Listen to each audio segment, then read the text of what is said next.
So in this episode of SmackDown Live, we got an amazing main event, but I gotta admit, I'm not that big of a fan of the result. I couldn't give a single Slim Jim about Kofi Kingston versus Samoa Joe, but people, we are getting it. Give me back my Slim Jim! Yeah, I know I'm being biased, I'm a huge Dolph Ziggler mark, always been, always will be. WWE teased us with a triple threat match at WWE Extreme Rules pay-per-view, but we are getting Kofi versus Samoa Joe. To me, Samoa Joe is basically Braun Strowman. So I was disappointed, I didn't really want to make a video, but then my boy, my man Randy Orton made my day on Twitter. So basically, someone sent this picture to Zack Ryder, and Zack Ryder replied, "That's awesome." Randy Orton, being a great man that he is, replied, "Is it? Jesus, Zack, I love this man. I love Randy Orton. Where's Randy Orton? Give me more Randy Orton on SmackDown. Give me Randy Orton on Raw." I'm gonna mention it.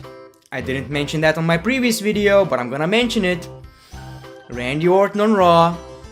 Randy Orton on SmackDown, because the wild card rule.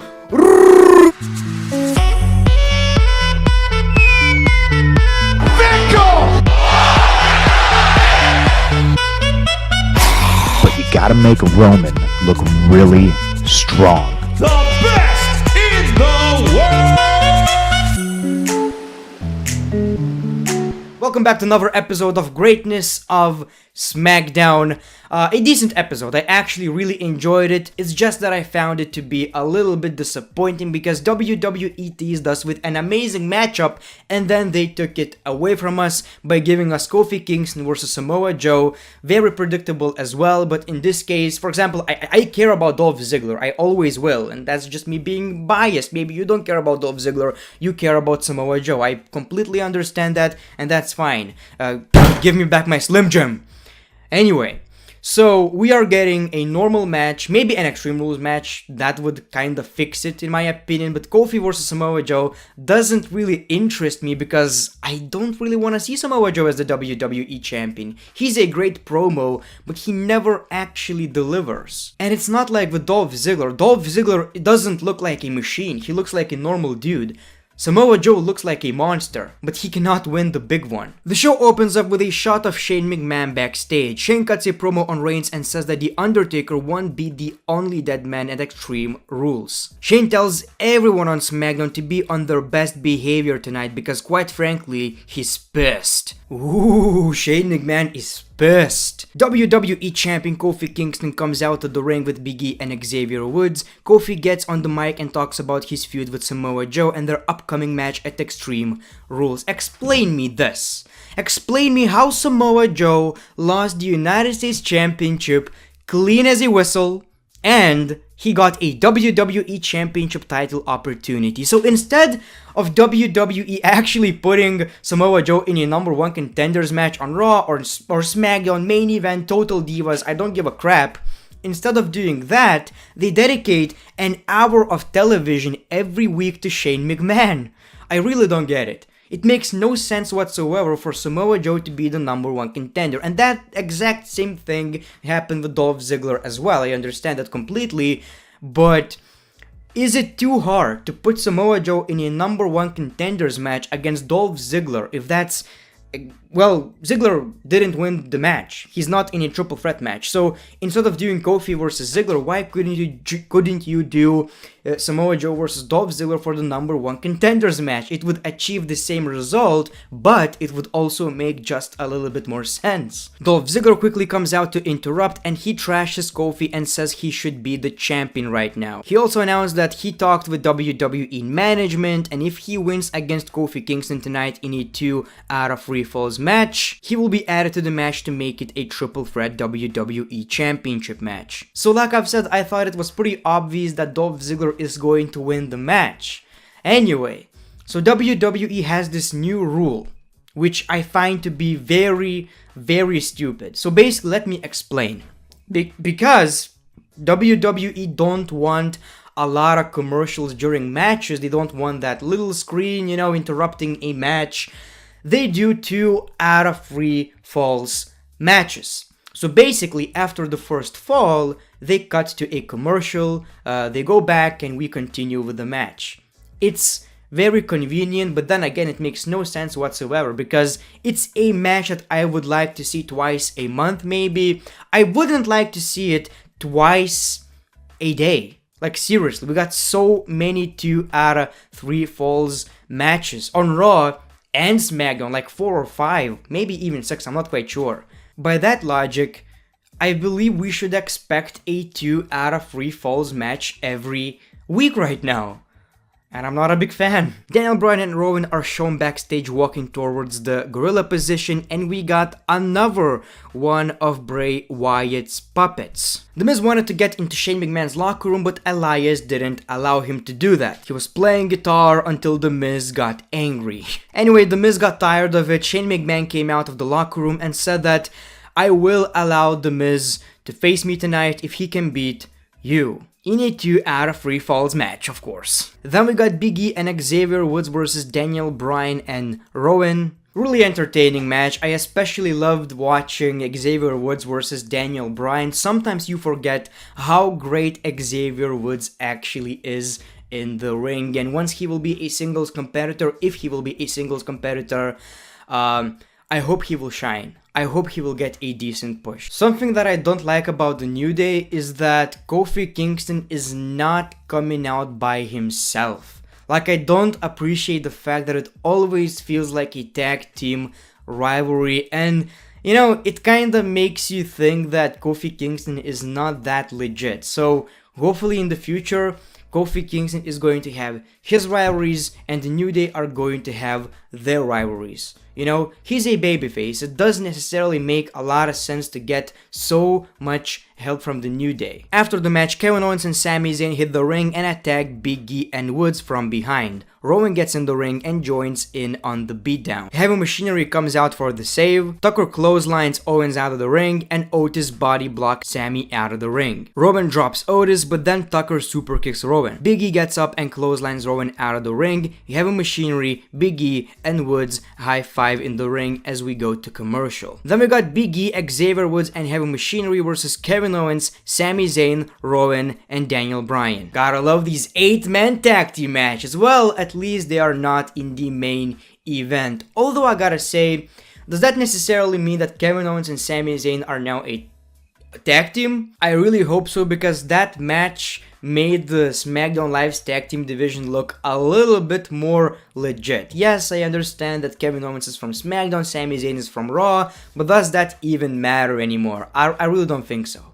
It doesn't matter at all. Big E, Xavier Woods, and Heavy Machinery won the match when Otis and Tucker double teamed on Sami with a compactor. We got The Miz versus Elias. We are getting so many 2 out of 3 falls matches, and WWE still don't know how to book them. So basically, during the first few minutes of the match, Shane McMahon briefly interrupts, Elias hits his finisher, and he gets the first fall. So The Miz is basically a loser. He lost against Elias in a few minutes. We got the commercial, we go back, and then we got this long, boring match. The Miz is a decent wrestler, but he needs someone very good in the ring to make the match entertaining. Elias is a crappy wrestler, so you can imagine how boring this match was. The Miz hits skull-crushing finale on Elias. He tried to pin Elias, but then Shane runs in the ring and breaks up the pin. The referee calls for the DQ, so now it's 1-1. They beat the crap out of The Miz, and then Shane McMahon tells the referee to begin the match again for the 3rd fall. Elias hits the drift away on a lifeless Miz for the 3 count, and Elias wins the match with 2-1. After the match, Shane McMahon hits The Miz with a coast to coast. I'm so tired of this whole storyline. You know, I don't really like Shane McMahon. I'm so tired of Roman Reigns. Then they put these two together and they get the most TV time. It's absolutely ridiculous, and I believe that's one of the reasons why WWE sucks so much right now. The Intercontinental Champion Finn Balor does an interview. What? Finn Balor was on SmackDown? The Intercontinental Championship is still a thing? Okay, people. Okay, people, that's shocking. That was the most shocking WWE thing of all time. I didn't know that the Intercontinental Championship is still an active title. What's next? The big old title is going to return? Anyway, so he gets interviewed and the interviewer asks who is going to be the next challenger. Shinsuke Nakamura comes out and basically touches the title. So we are getting Shinsuke versus Finn Balor, and I couldn't really complain. Like, Shinsuke is a singles competitor again. I didn't really like the guy that much. Just like I've said, people really like Samoa Joe, Shinsuke, and Finn Balor. I'm not that big of a fan, but Shinsuke versus Balor kinda sounds interesting in a way because these two were always on separate brands. We never really got to experience that match in the WWE. But the biggest reason why I'm so excited is because the Intercontinental Championship is back on SmackDown. To make it relevant, I would put the championship on Randy Orton, but this rivalry will do. Andrade, of course, is not challenging for the Intercontinental Championship for personal reasons, personal issues, what's happening with his family. So, I guess this will do. At least Shinsuke Nakamura is on television again. Like, this man was so ruined by the WWE to the point that he wasn't on television for like a couple of months. We got Bayley versus Nikki Cross. If Nikki Cross wins the match, Alexa Bliss is going to get a rematch against Bayley at Extreme Rules for the SmackDown Women's Championship. Surprisingly, a decent match by the way, but surprisingly, Nikki Cross barely but won the match. Again, makes no sense whatsoever. Why wouldn't you give Nikki Cross the opportunity for the championship? I do realize that Nikki willingly gave away the opportunity to Alexa Bliss, but then again, does that really make a lot of sense? And why Alexa Bliss needs to earn the opportunity, but Samoa Joe doesn't need to earn the opportunity for the championship. Carmella is backstage looking for R-Truth. She runs into Mandy Rose and Sonya Deville and they exchange words. Truth pops out of the corner to talk to Carmella. Drake Maverick interrupts and tells R-Truth to relax because he didn't bring a referee with him. Drake complains about how he doesn't have anything anymore, not even his wife. His life is ruined. R-Truth told him to get a referee because he is going to basically, give the championship to Drake Maverick. And then he said, psych! Drake Maverick gets even more sad. And then we got a bunch of wrestlers chasing R-Truth. If I told you that 4 months ago that Drake Maverick and R-Truth are going to be the hottest thing in the WWE, would you believe me?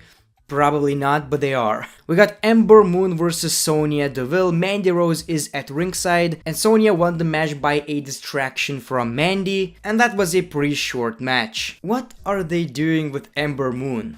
Wasn't she like the biggest thing in NXT at one point? Why would you bring them to the main roster if you have no plans of using them? Like, seriously, maybe.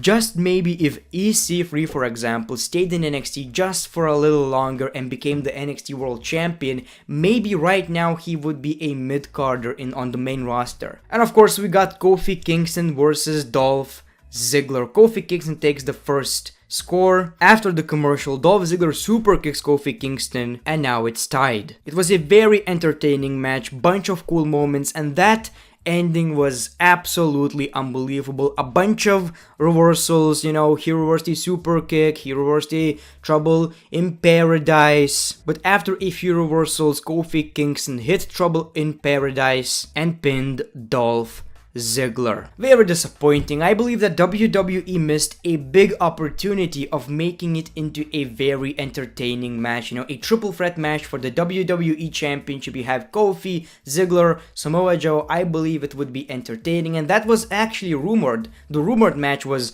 Ziggler, Kofi, and Owens.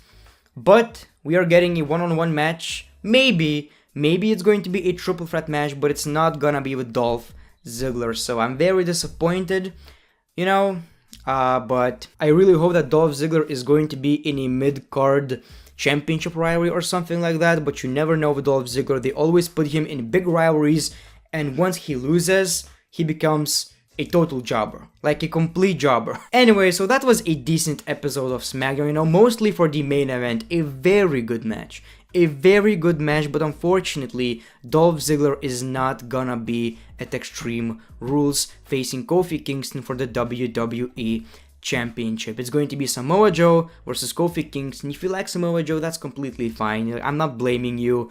I know he's a good wrestler. I know he has amazing promo skills, but to me Samoa Joe is basically Braun Strowman 2.0. Too many missed opportunities in a very short amount of time. But thank you for watching this video. Hopefully you enjoyed. If you want to support the channel, make sure to click that like button. Follow me on Twitter and Instagram. And as always, yeah boy, the great one. Peace, love, and hugs. It's been a pleasure.